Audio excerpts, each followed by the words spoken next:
In Season 2's first episode, I get to sit down with the fabulous Diane Almond. Diane shares a little bit of her background, what she loves about real estate, and her passion for charitable work. Tune in and enjoy.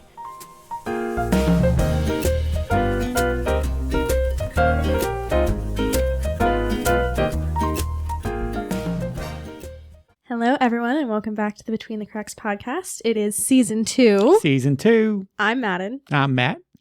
And we are excited to be back. We've upgraded the podcast studio yet again. Yes, we did. We are continuously upgrading. Yep, it has been so fun to grow. To grow, absolutely. And we're hopefully going to be getting all of our guests to be in here in a couple of weeks. That should be the case. That's right. Where we won't have to consistently move podcast rooms every time we shoot something. We're done with that. Finito. So today we were talking with Diane Almond of the Rick Cox Realty Group. Diane has been working with us for so many years, and she works, well, at least she normally works with buyers. She's a buyer's agent normally, and so she does a lot of inspections, and she's always talked about how important the inspections are, and we really like that about Diane. I agree.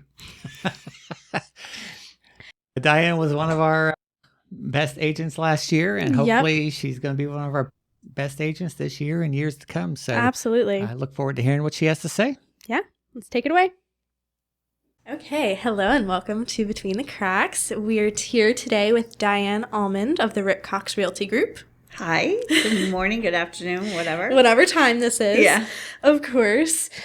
Now, Diane, you've been working with us for a couple years now, doing inspections for your clients. Tell us a little bit about your background and how you became a real estate agent. Okay, I kind of knew this question was going to come up. So I have been selling real estate for 5 years. Okay. I spent most of my career working in hotels. I worked for Marriott off and on for 30 years. Wow. Worked in Boston, Texas, Arizona, California, and Virginia. And when we moved to our home here in Virginia in Chester, I had a real estate agent that I absolutely loved. We're still very good friends. She always said, you need to get into real estate, and I just never did. And then one day I was kind of like, you know what? I am tired of working 70, 80 hours and not getting paid for it. I would rather do that work and get paid for it. So I quit my job, got my real estate license, and awesome. Here I am. That's awesome. Yeah, we always make a joke in the office that no one ever grows up wanting to be a home inspector. No one ever grows up wanting to be a real estate agent. No. It just happens to people. So we always like to hear the background story. And I had read that you were in customer service at Marriott. Yes. And I was like, that's crazy. Yeah, I wanted to be a kindergarten teacher. Oh. When I was growing up. And then went to college and just kind of fell out of that, wanting to do that.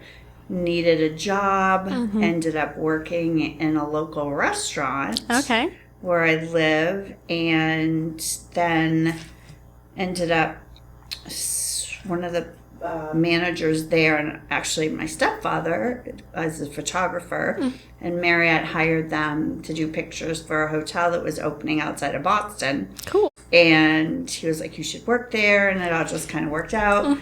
And so I started working in hotels. Fabulous. Loved it. Yeah.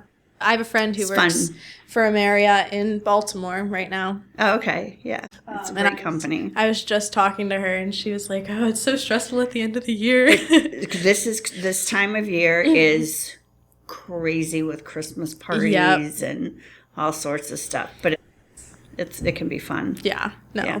So that was good. So previously, I know you worked a lot with buyers. Are you still mostly working with buyers, or you kind of have a mix going on? I'm doing both now. Okay. When I first started out my career, my first year, I was an independent agent. But it's hard. I think so many people think, they look at it and go, oh, I want to be a real estate agent. That looks fun, and you make so much money. it's hard, and you're working 24/7. Right. You work all the time. You work weekends, which, there's your hospitality again. So I'm used to that. But I think that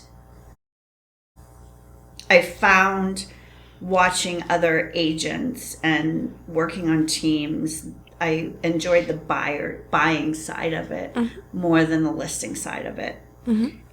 And so then I joined a team and worked as a buyer agent, strictly working with buyers for 3.5 years. Mm-hmm. And then when I joined Rick's team, that's when now I do both. Yeah, no, I've been seeing you've been doing both. Yeah. And that's, are you enjoying doing the listings? Yes and no. Both sides have their stress. Yeah.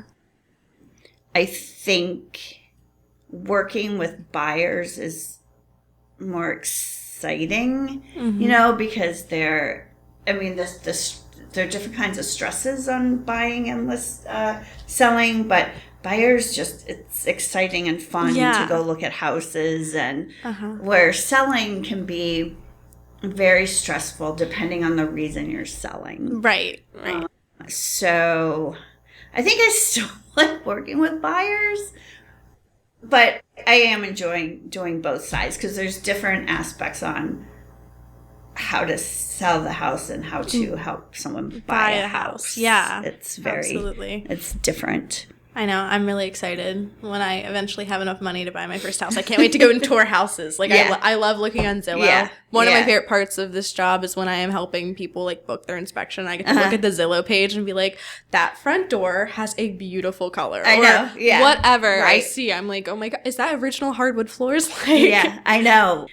It's funny though, I was talking to my sister the other day, I think it was her, and about styles and things, and I really don't have a specific style. I love all, so it is fun to go out with different clients to see what different houses they like and kind of what people's styles are and how they've decorated their homes and, what they use for, different things in the houses. It's interesting. Yeah, no, absolutely. I love the different styles of houses. I mean, there's some super unique ones in this area. Yeah.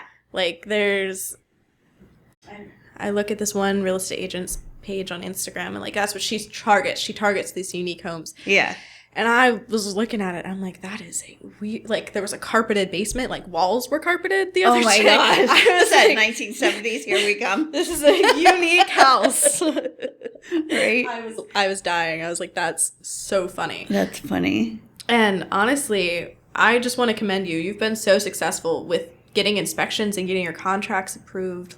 This year, you've used us so many times in the last couple of months. I know, I have. You were killing it with your buyers. How are you navigating this, market? I don't know. Because I'm at that point, and I feel that I've been doing it long enough that I do work a lot based on referrals and word of mouth, and I've made so many friends doing this that I think that's just what keeps me busy and the momentum and working with people and all the success I've had in the last 3 years. Yeah. I mean, you've definitely I love seeing your name pop up. Yeah, well, I'm a firm believer in inspections, too, and I think you guys do a great job. I love the fact that you have so many things that you offer, where when I first started, I would work with, someone that would do the inspection. I would work with someone that would do radon. I'd work with someone that would have to do something else in the inspection, where you guys, I call and you can just schedule everything. Yeah. And it's nice too because I can usually call you on Monday and get my inspection by Wednesday or Thursday, which in this market, it's so important that you can get your inspection done very quickly. Yeah. There's a lot of strategizing that goes into booking inspections, but it is Sometimes it feels like playing chess. You have to like move one piece to move another. Yeah, and that happens. Okay, and then again, you've worked with a lot of buyers, and obviously you're working with some sellers at this point, but how are you preparing your buyers for, like not getting the offer? Yeah. It's having that conversation. Mm-hmm. I take time, when someone calls and says, I want to start looking at houses with you, that whether it's on the phone or I meet them at Starbucks or their home, to talk about how the process works and what the expectations should be in regards to that. And, it's not as hard as it was even a year ago, but you are up against at least 2 or 3. Yeah. I lost a house 2 weeks ago. We were up with 9. Oh my goodness. But, it depends on the area. It depends on the house. It's so many different things. It's just a matter of you need to have conversations with them, even if they're a first-time home buyer or they've bought 5 houses before. So you remind them what the expectations are and what to expect. And I had a conversation with one of my clients I'm working with right now, and I keep reminding her, don't fall in love with the house. I said, I know it's hard, but we can't, because there's a chance that, we may not get it. We'll do the best we can, and I'll walk you through it, and we'll negotiate what we can. But, it's just, and it's hard, and they know it, but then they get disappointed. And so I think, even on the sales side, people are calling and they want to list their house, and they think their house is going to be gone on the weekend. Right. And it's not happening. And there's it's not happening anymore. We were talking in our meeting on Wednesday, how some of the agents remember when houses were on the market for 6 months, a year. Yeah. That was not abnormal. Right. Now they're like, oh my gosh, my house has been on the market for 15 days. What are we going to do? That's ridiculous. Yeah. So and sometimes no matter how much you talk to them and educate them, you have to circle them back. Yeah. And I have to say, okay, remember, we had this conversation. Yes, absolutely. But I think it's communication, I think is the big key. Yeah. Well, that makes sense. I think the other thing, that I do remind my buyers is that it is about money, but it's not always about money. So you could put in an offer that's high, and somebody that got the house may have put in a little bit of a lower offer, but maybe there were different concessions that they did that you aren't willing to do.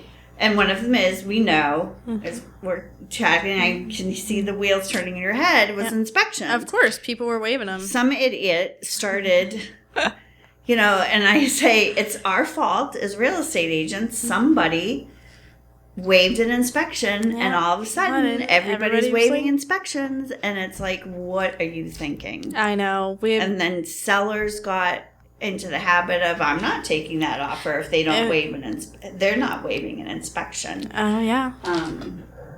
Which that is not happening as much right now. Yeah. As you can see, probably, which is good, because I think it's so important. And we would do, even if my client felt, okay, this house is only 3 years old, I don't really need to worry about any of the big stuff. We'll waive the inspection. We won't, ask for repairs, but we're going to do an inspection anyway. Right. So we know what we're getting ourselves into. Oh, I know. Yeah. One last question, and that is, do you have like a favorite charity or organization you support?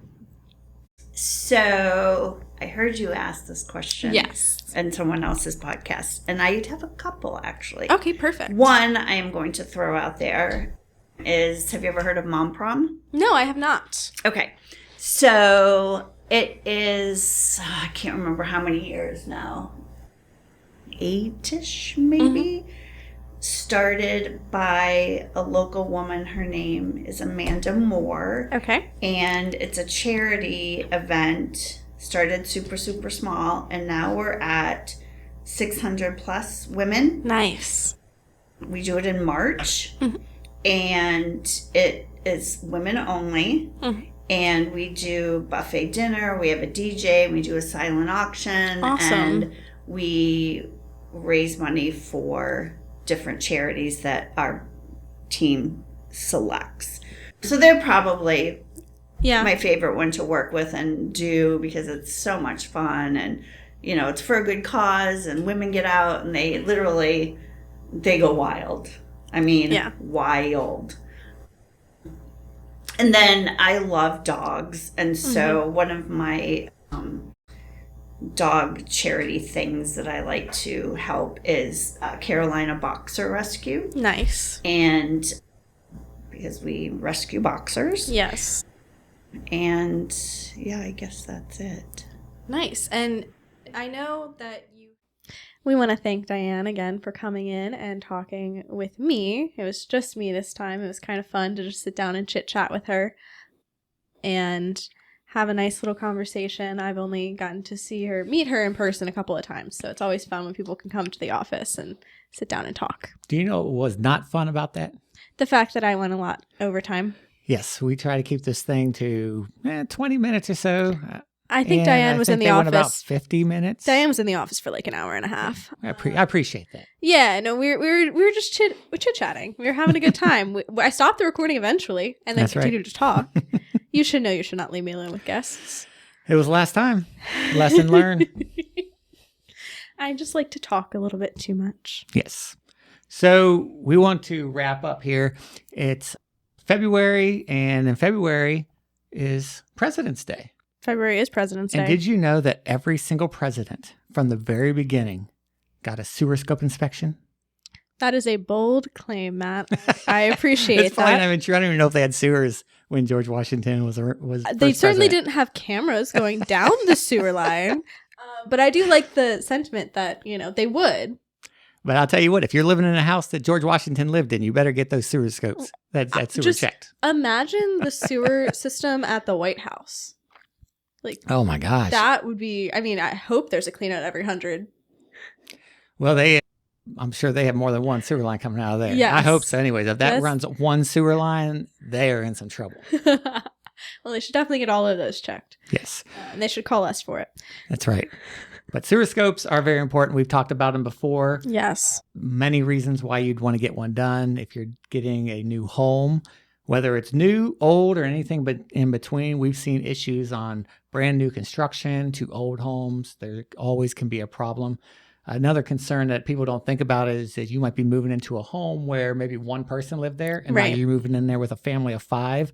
So sewer pipes might not be able to handle a family of 5, even though that one person didn't have any problems. So lots of reasons that you should be getting a sewer scope. Oh, absolutely. So many things can go wrong in a sewer line, and it's underground, so you won't know about it until there's a backup. That's right. And that seems like a terrible situation to be in. Oh, and I know people have been in them, and I personally would never want to be in that situation. No, sewer scopes are important. Yes. So if you have not had one done, or if you have not had one done in the last 2 years, give us a call. Yeah, we would love to tell you more about all of the fun things we've seen. That's right. And I'm chatty, as we know. So I will tell you about all the fun things that I know of. That's right. She's fun. I'm great on the phone. Well, we want to, again, thank Diane for coming and joining us. And thank you guys for tuning in. And I'm excited to be back for season 2. That's right. We're looking forward to some fun things this time around. Absolutely. Thanks, guys. Have a good one. Bye. Thank you for listening to the Between the Cracks podcast.